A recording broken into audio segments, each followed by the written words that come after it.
I'm Damian and I'm going to be introducing our presenters tonight. If you haven't been to Pecha Kucha before, it's a very simple format. We have 10 presenters.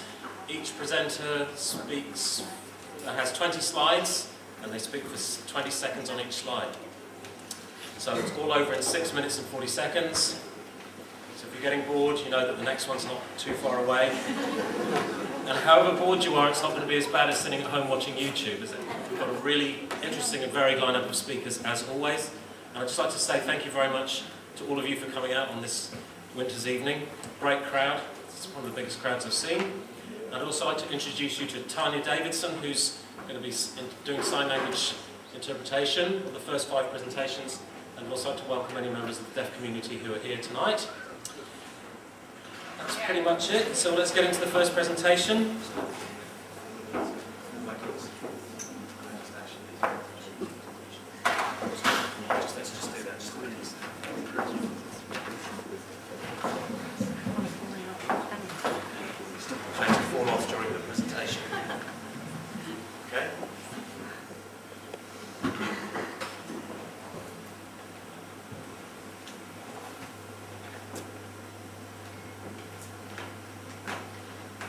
Since early 2010, many chemtrails, which are also known as aerosol trails, have been seen in Northland. They differ from vapour trails which dissipate normally within a minute, in that they can be seen lingering sometimes for hours and can turn a clear blue sky into a milky white haze. According to award-winning TV weatherman Scott Stevens, the trails are being used primarily for weather modification purposes. They're being used to increase the conductivity of the atmosphere and allow people to see what energies there are in the atmosphere.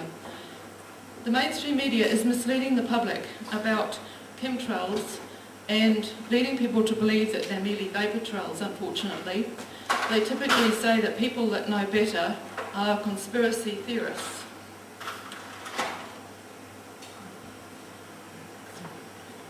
This is taken from a cloud identification guide that was put together by the Ministry of Education, NASA, and also the Royal Society of New Zealand, and it's misleading children into believing that chemtrails are cirrostratus clouds.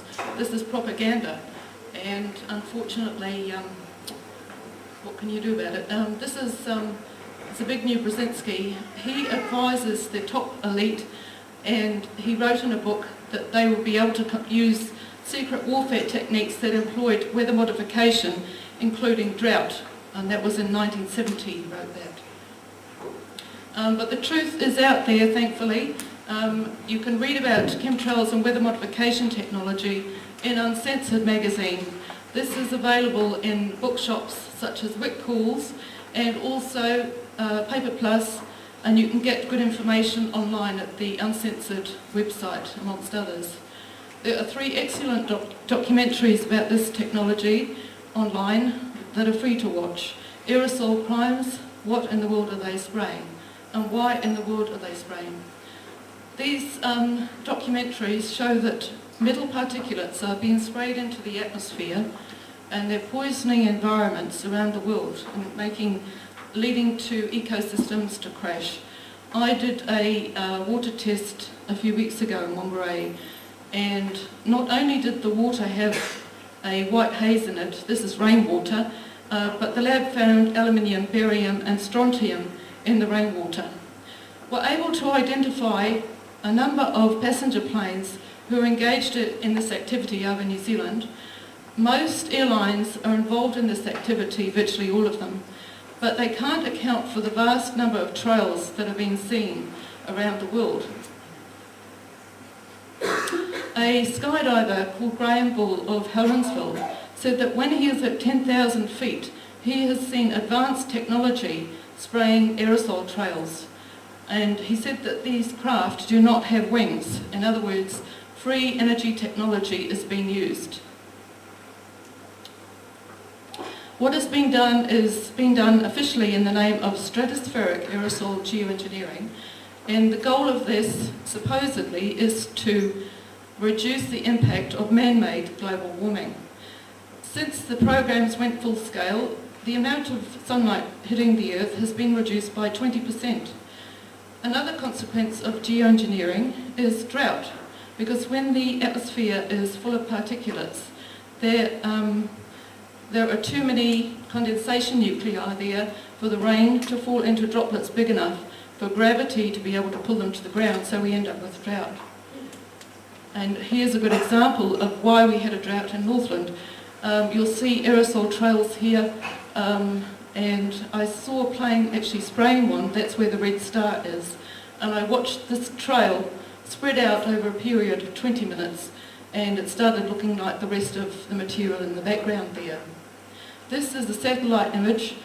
All the yellow arrows are pointing to obvious aerosol trails to the west of Northland, and also there's an interesting looking circular formation where the green arrow is there at the top.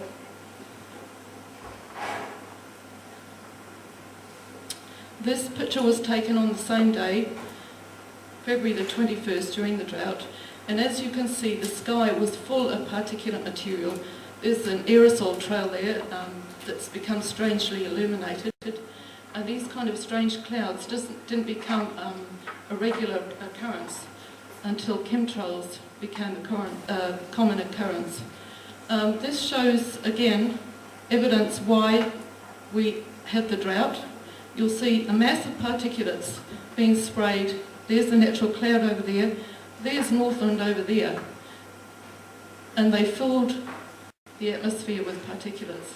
According to Scott Stevens, this is a negative ion strike, and it releases the static bonds that hold clouds together, and it can be used to stop rain clouds from producing rain. This appeared in the satellite imagery adjacent Northland on February the 4th. More satellite imagery. This is taken adjacent New Zealand and over New Zealand, and bear in mind that the atmosphere should behave like a fluid, so none of these formations would be possible under a completely natural sky. Bernard Eastland, the inventor of the Whangarei, which can be used to modify the weather, stated on the patent that barium should be put into the atmosphere.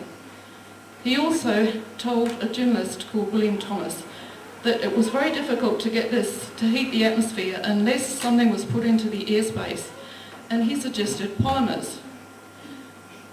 Polymers have been seen around the world, including in New Zealand, wherever chemtrails are. I took this in 2010, and on every sunny day now, I see these fibres whenever I look, and it's more evidence to show that our weather is now controlled.